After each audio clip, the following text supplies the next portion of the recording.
इगतपुरी शहरातील खालची पेठ येथील जिल्हा परिषद शाळेजवळ भर रस्त्यात दोन मालवाहतूक गाड्यांची समोरासमोर धडक होऊन एक जण जखमी। वारंवार या ठिकाणी अपघात होत असल्याने येथील समाजसेवक सागर परदेशी यांनी आपली प्रतिक्रिया दिली।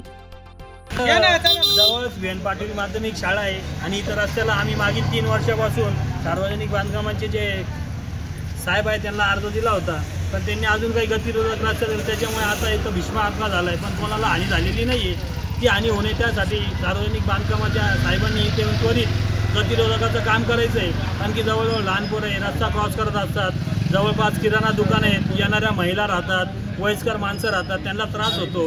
याच्यासाठी सार्वजनिक बांधकाम साहेबांनी येऊन इथं शहानिशा करावी व योग्य तो न्याय द्यावा ही खालची पेठ महादेवनगर इथं सगळं रहिवाशांची विनंती।